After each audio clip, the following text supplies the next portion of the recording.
esta mañana. Por convocarme a conversar.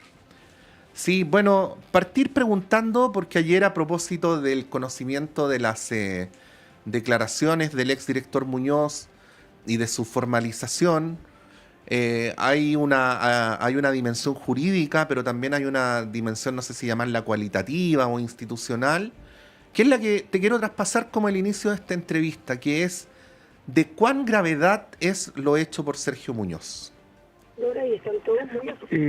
Mira, ayer fue un día triste para la institucionalidad chilena. Uh-huh.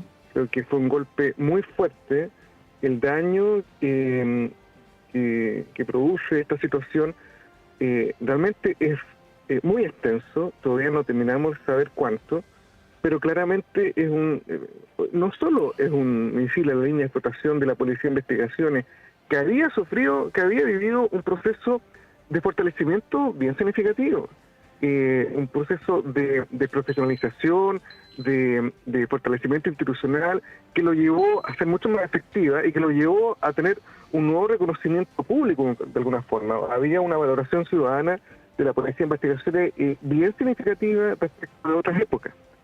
Y bueno, esto es un remesón que todavía no sabemos todas las aristas que tiene y todos los remesones, el alcance que tiene, y en definitiva produce un daño muy profundo, no solo a la policía, sino que el sistema de investigación penal en general, digamos. Aquí está cuestionado todo. Si efectivamente lo que se persigue penalmente, algunos tienen ciertos beneficios y la igualdad ante la ley no se cumple, tienen ventajas porque logran acceso a información por adelantado, como vimos, para proteger, para poder adelantarse, esconder pruebas, eliminar antecedentes, y ahí hay una justicia para uno y otra para otro. Entonces es un daño muy profundo. Creo que las consecuencias todavía no las podemos totalmente dimensionar y está recién partiendo. Sí.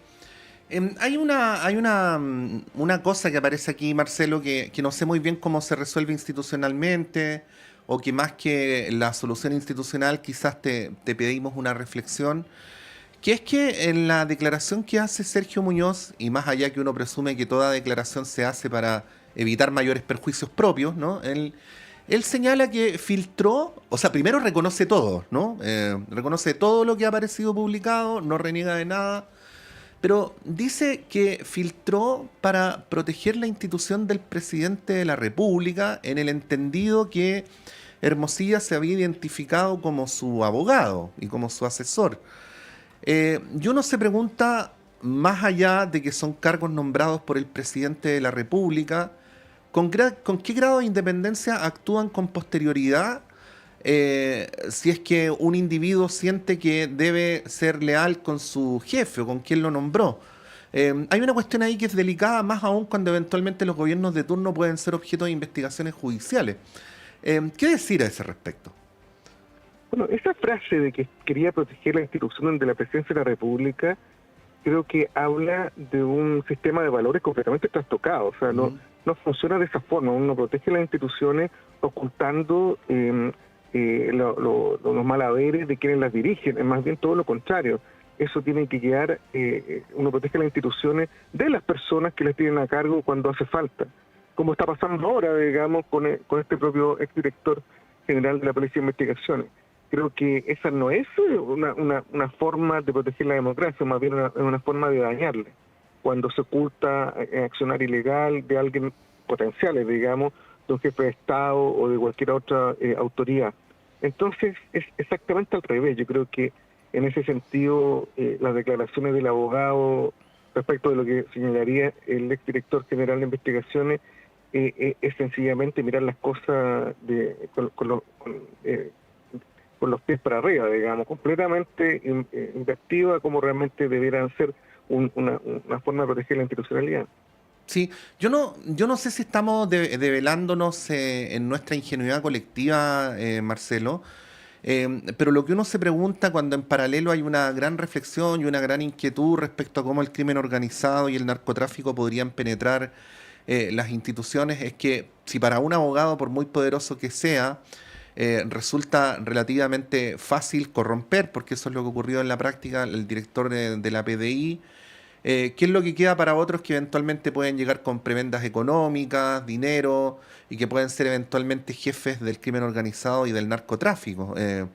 ¿Debería la institucionalidad depender del sistema de valores de los individuos? ¿Cómo podemos, no sé si bloquear esta fragilidad que tiende a verse en nuestro funcionamiento institucional? Las instituciones no dependen de los individuos, pero sí eh, buena parte de su funcionamiento depende de ellos.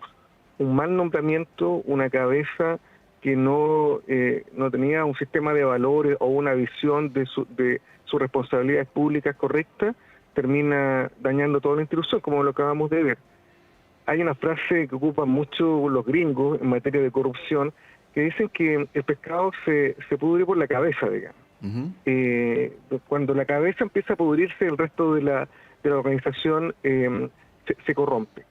Aquí me preocupa justamente lo que tú señalas. Nosotros tenemos una oportunidad de combatir el crimen organizado porque hasta el minuto no hemos visto una penetración de esas organizaciones en las policías en general los órganos de persecución penal. Estoy hablando de Carabineros de Investigación en el Ministerio Público.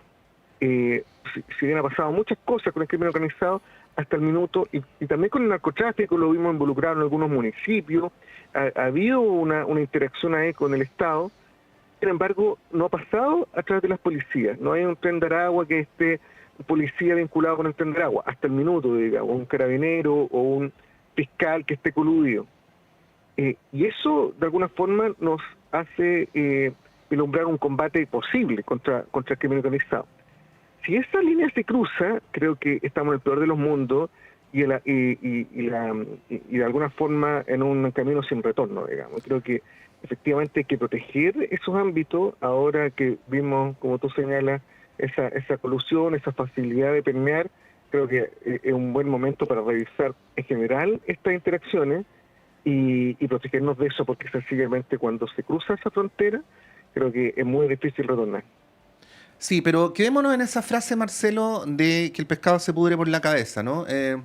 ¿Qué tranquilidad podemos tener si de los últimos 6 generales directores de Carabineros hay 4 procesados o condenados por corrupción y otros 2 por derechos humanos? En el ejército, todos los últimos comandantes en jefe, que no tengo el número acá encima, pero serán 5 por corrupción. En la PDI, el penúltimo por corrupción y el último por filtrar. Eh, Parece que estamos hablando de algo más que de individuos que circunstancialmente se corrompen.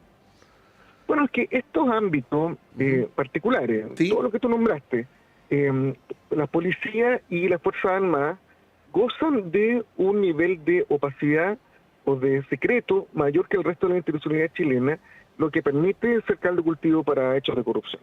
Pero Eh, entonces tenemos una muchos, falencia extraordinaria. claro, O sea, hay muchos secretos ahí si yo que se fuera crimen ocultan. organizado, tendría la puerta abierta a la luz de lo que tú señalas, Marcelo, ¿o no? Es uno de los riesgos, Sí. exactamente, es uno de los riesgos, es uno de los riesgos gigantes que corremos, digamos.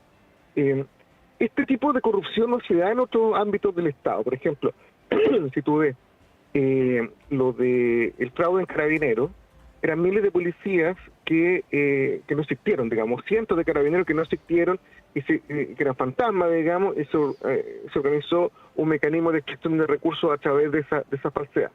Eso, ¿por qué no se dio en el ámbito de la salud, la educación? No hay miles de contratados. Porque hay la transparencia en esos ámbitos muchísimo mayor, está todos los días puesto en los sitios web de los ministerios, quiénes son los contratados, cuánto se le están pagando, qué están haciendo. Eso no pasa en las policías y ahí, en ese punto ciego del sistema, se produjo el hecho de corrupción. Lo mismo con los viajes en las Fuerzas Armadas, en la Armada, en el Ejército. El ocultamiento de eso permitió esos fraudes, a diferencia del Ministerio de Relaciones Exteriores, que hay viajes todos los días.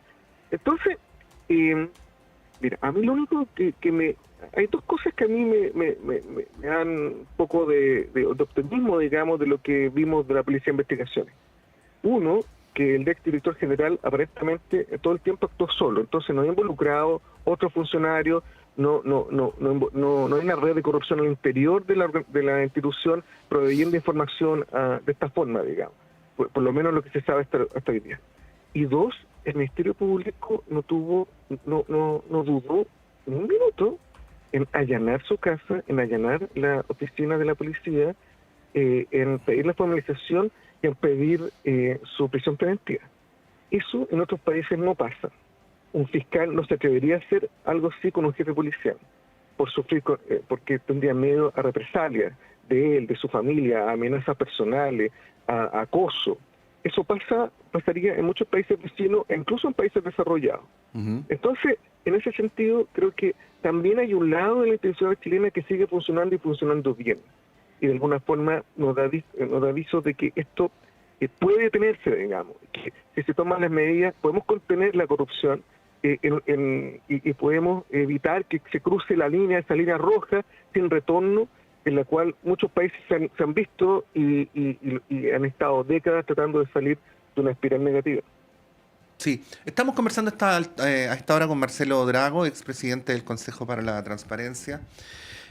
Marcelo, el diputado Andrés Celis, de Renovación Nacional por la región de Valparaíso, dijo que era de mal gusto hablar de alguien que ya no está. Me parece que estos asuntos tienen una gravedad mayor que el buen o mal gusto, ¿no? Y poco importa la persona, su signo político. Para mí, para efectos de la pregunta que te quiero formular, es relevante que se trata de alguien que fue 2 veces presidente de Chile. Y que si bien hay que dejar que la justicia opere y llegue al esclarecimiento de los hechos, todo parece indicar, por mero sentido común, incluso me atrevería a decir, que había un mecanismo, si no directamente instruido por él, por su entorno más inmediato, para permear, para, por una vía indirecta, obstruir el funcionamiento de la justicia. ¿Qué reflexión podrías hacer sobre esto, ya que estamos hablando del fortalecimiento de las instituciones? Bueno, obviamente estoy hablando del expresidente Piñera. Sí, a ver, creo que la información que tenemos hasta el minuto es que el director general reenvió información reservada de investigaciones de carácter penal de distintas causas donde está involucrado personeros del gobierno anterior. Eso es lo que sabemos hasta el minuto. Uh-huh. Creo que todas estas causas deben revisarse, digamos, y deben evaluarse, porque muchas veces están cerradas. Muchas de esas causas ni siquiera Hermosilla era abogado. La única causa que conocimos de la cual era abogado era sobre el director general de Carabineros de investigación anterior y ese tema de apropiación indebida de fondos y de lavado de activos. Entonces, si hay otras causas que fueron dañadas, que se obstruyeron gracias a estas filtraciones de información, porque lo que se hacía era como anunciar diligencias de la policía antes de que se produjera, por lo tanto la persona podía tomar medidas, digamos, de ocultamiento, de destrucción de pruebas. Si eso yo creo que se tiene que investigar hasta las últimas consecuencias, tiene que saberse si efectivamente se dañaron esas investigaciones y si es necesario deben reabrirse esas investigaciones. Uh-huh. Porque además estas no están dirigidas solo contra el expresidente Piñera, sino que también contra otras personas, digamos, cuando puede que hay una persona que esté fallecida, pero hay otras que pueden estar perfectamente siguiendo en viva, digamos, y sobre las cuales se puede perseguir penalmente. Así que no se puede dar por cerrado, ni menos aludir al mal gusto cuando estamos hablando de hechos de esta naturaleza. Yo creo que además el Ministerio Público lo tiene perfectamente claro y va a seguir todas las investigaciones que sean necesarias. Esto fue una arista de un caso distinto, digamos, que el caso Audio. Entonces, el Ministerio Público trabajó con completo silencio y creo que todos nos sorprendimos el viernes en la mañana cuando empezó el allanamiento y ayer a martes ya estaba en prisión preventiva el director general de Carabineros. Creo que de investigaciones creo que puede pasar algo muy similar con otras personas estén con cargos actuales o pasados. Sí, Marcelo, ¿y cómo propiciamos un mayor control institucional sobre las instituciones policiales y uniformadas? El típico problema que teníamos en los 80 y en los 90 era que no estaban sujetas al poder civil. Parece que ahora en lo formal sí están sujetas al poder civil, pero también analistas de distinto tipo dicen que en lo cualitativo no. Y tiene que ver un poco con la opacidad a la que tú te referías. Parecía una cosa de perogrullo que el presidente de la República pudiera nombrar y destituir a los jefes policiales.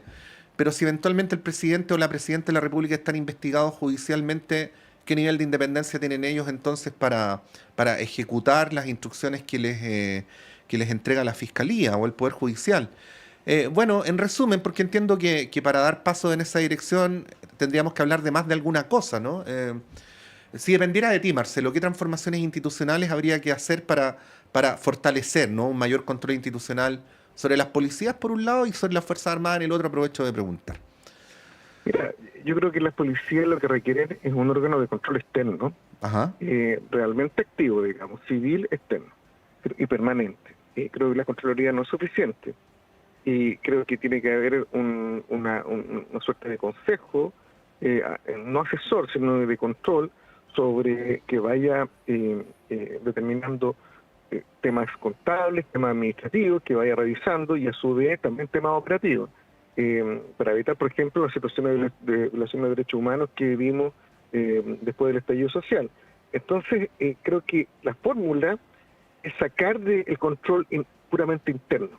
Hasta el minuto lo que tenemos es una policía de investigación y sobre todo de carabineros muy endógena, digamos, muy impermeable a reclamos externos, y donde la propia Contraloría, donde el gobierno les pide información, ellos dosifican qué entregan y qué no, y realmente la autoridad pública civil no sabe lo que está pasando. Y eso es lo que terminó sucediendo en el fraude que vimos y también sucediendo en otros ámbitos. Entonces, creo que esta forma de actuar tan ensimismada de Carabineros es lo que permite que sucedan cuestiones como las que hemos visto y requiere un control externo. Lo mismo para la Policía de Investigación. Creo que el Ministerio Público hasta el minuto no necesita algo de ese tipo, digamos. Ellos creen que tienen un nivel de autonomía operativa que creo que va mucho más allá de lo razonable. Y esa autonomía operativa termina en muchos ámbitos. Vimos lo que pasó en su minuto con las áreas de inteligencia, por ejemplo, de Carabineros, que eran demasiado poderosas y que incluso pasaban por encima de sus propios superiores jerárquicos. Entonces, requiere un control externo, que permanente, civil, una institucionalidad con atribuciones de control, al cual se deba rendir cuentas permanentemente sobre el uso de recursos y sobre las políticas operativas que tiene la policía. Hemos conversado esta mañana con Marcelo Drago, abogado, expresidente del Consejo para la Transparencia. Muchas gracias, Marcelo. Que tengas un buen día. Gracias a ti. Que esté muy bien. Buenos días a todos. Gracias. Ahí estaba Marcelo Drago dándonos su apreciación sobre este tema. Tenemos forados bien preocupantes en nuestras instituciones.